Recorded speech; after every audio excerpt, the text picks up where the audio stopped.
বাসায় গিয়ে ঘুমাবেন, এমনি এমনি ঘুমাবেন না। ঘুমানোর আগে বিসমিল্লাহ বলে লাইটটা অফ করবেন, বিছানাটা বিসমিল্লাহ বলে ঝাড়বেন, ঠিক আছে? ওয়াশরুম থেকে পারলে অজু করে আসবেন, মশারি দিচ্ছেন, লাইটস অফ করছেন, পাত্র যেগুলো আছে সেগুলো একটু ঢেকে রাখবেন বিসমিল্লাহ বলে, দরজা লাগাবেন বিসমিল্লাহ বলে। এরপর 3 বার পড়বেন সূরা ইখলাস একবার, সূরা ফালাক একবার, সূরা নাস একবার, পরে হাত একত্রিত করে ফু দিয়ে গা মাসাহ করবেন। এই কাজটা 3 বার করবেন। একবার আয়াতুল কুরসি পড়বেন, সূরা বাকারার 255 নম্বর আয়াত, আল্লাহু লা ইলাহা ইল্লা হুয়াল হাইয়ুল কাইয়ুম, এটা শেষ পর্যন্ত। এরপর সূরা বাকারার শেষের 3টা আয়াত পড়বেন, লিল্লাহি মা ফিস সামাওয়াতি, এখান থেকে ফানসুরনা আলাল কওমিল কাফিরিন পর্যন্ত। তারপর ডান কাতে পাশ ফিরবেন, বলবেন আল্লাহুম্মা বিইসমিকা আমুতু ওয়া আহইয়া। হাত নিবেন, হাতে গুনতে থাকবেন সুবহানাল্লাহ সুবহানাল্লাহ সুবহানাল্লাহ 33 বার, আলহামদুলিল্লাহ আলহামদুলিল্লাহ আলহামদুলিল্লাহ 33 বার, আল্লাহু আকবার আল্লাহু আকবার আল্লাহু আকবার 34 বার, ঘুমিয়ে যাবেন। এখন যদি আপনি 6 ঘন্টা ঘুমান, আপনি নবী সাল্লাল্লাহু আলাইহি ওয়াসাল্লামের সুন্নত অনুযায়ী ঘুমিয়েছেন, প্রত্যেক ঘন্টা ঘুমানোর জন্য আল্লাহ আপনাকে নেকি দিবেন ইনশাআল্লাহ।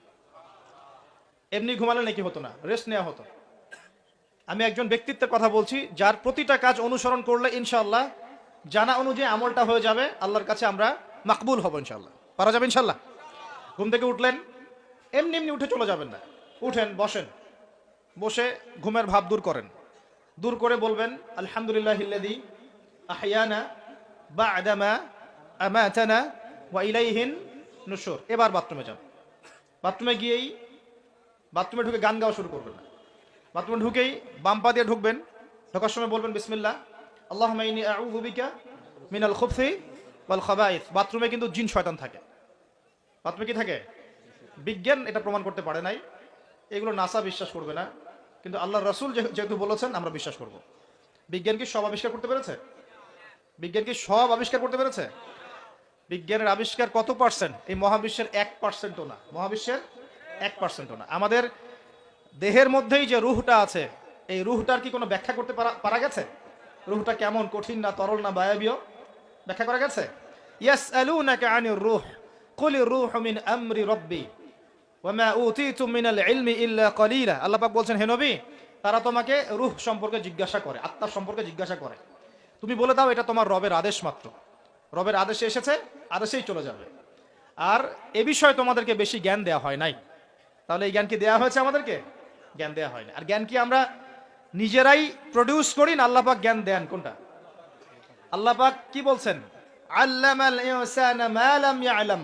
মানুষকে আল্লাহ পাক সেই জ্ঞান শিক্ষা দিয়েছেন যা মানুষ জানতো না। তার মানে সৃষ্টিগতভাবে আমরা জ্ঞানী ছিলাম না।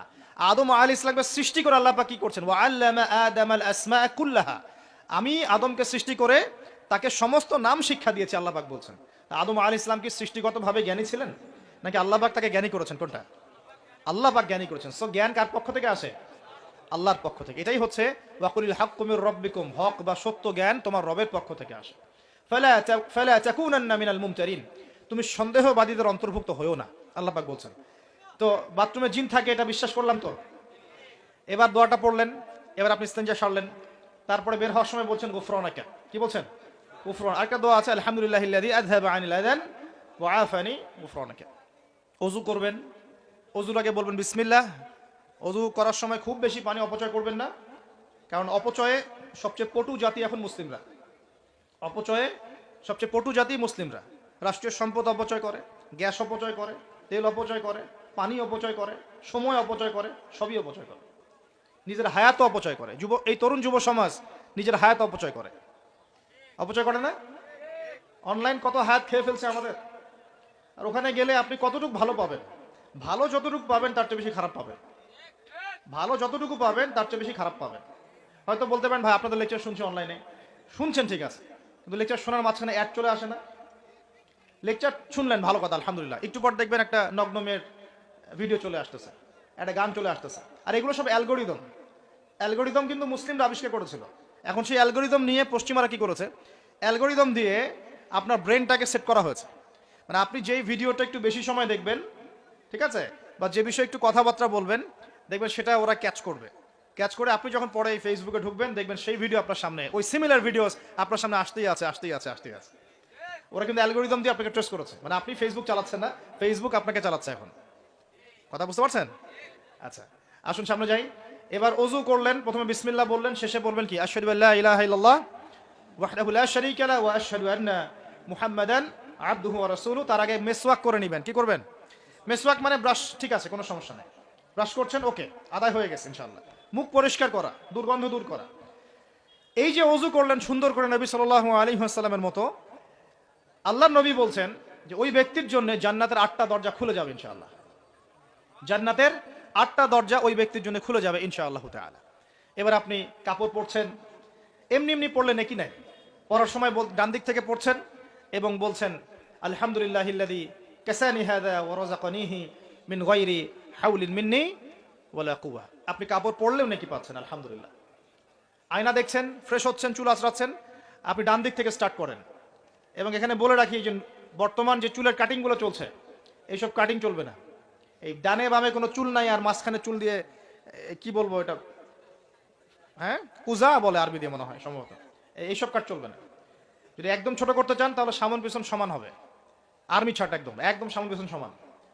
আর না হলে বাবরি, কাঁধ কান কানের লতি এই পর্যন্ত আপনি রাখতে পারেন। যার নাই তার তো প্রশ্নই নাই, যার নাই তার তো আর বলে লাভ নেই। যার আছে, নবীজি বলেছেন সাল্লাল্লাহু আলাইহি ওয়াসাল্লাম, যার চুল আছে সে যেন চুলের যত্ন নেয়। কে বলেছেন? দেখেন, ইসলাম আপনাকে চুল আঁচড়ানো শিখিয়েছে। আপনি ইসলামে কি চাচ্ছেন? ইসলাম এমন একটা দিন বা জীবন ব্যবস্থা যেখানে আপনি জীবনের প্রতিটা বিষয়ের সমাধান তো পাবেনই, ইভেন আপনি চুল কেমন করে আঁচড়াবেন সেটাও ইসলাম আপনাকে শিখাবেন ইনশাআল্লাহ। হায়েজ হয়েছে, নেফাস হয়েছে, হ্যাঁ, ওযু ইস্তেঞ্জা করেছেন, টয়লেট করেছেন, কিভাবে পবিত্রতা অর্জন করবেন, গোসল ফরজ হয়ে গেছে, কিভাবে গোসল করবেন, কিভাবে নামাজ পড়বেন, কিভাবে পরিবার চালাবেন, কেমন করে ব্যবসা করবেন, কেমন করে সমাজ চালাবেন, কোন বিষয়টা বলা বাকি আছে কোরআন এবং হাদিসে বলেন তো? একটা বিষয় দেখাতে পারবেন যেটা কোরআন এবং সুন্নায় নাই? এটাই তো প্রমাণ করে যে ইসলাম আল্লাহ রাব্বুল আলামিনের পক্ষ থেকে নাজিলকৃত সর্বশ্রেষ্ঠ এবং আসমানি গ্রন্থ, আসমানি দিন, যেটা আল্লাহ পাক জমিনবাসীর জন্য নাজিল করেছেন। কিভাবে আপনি কম্পেয়ার করবেন কোনটা সত্য কোনটা মিথ্যা? আপনি সবগুলো ধর্মগ্রন্থ নিয়ে বসে দেখেন যে প্রত্যেকটা ধর্মগ্রন্থের মধ্যে কি জীবনের প্রতিটা বিষয়ের সমাধান আছে কি নাই, ঘেটে দেখেন। যদি দেখেন যে না, সবগুলো ধর্মগ্রন্থ ঘেটেছি, শুধু কোরআন এবং হাদিসে পেয়েছি যেখানে প্রতিটা বিষয়ের সমাধান আছে, তাহলে নিঃসন্দেহে এটা আল্লাহ পাকের পক্ষ থেকে এসেছে, সহজ। আর যখন জেনে যাবেন এটা আল্লাহর পক্ষ থেকে এসেছে, তখন আমাদের কর্তব্য তার সামনে আত্মসমর্পণ করা। আল্লাহ পাক আমাদের সবাইকে পরিপূর্ণ মুসলমান হওয়ার তৌফিক দান করুন।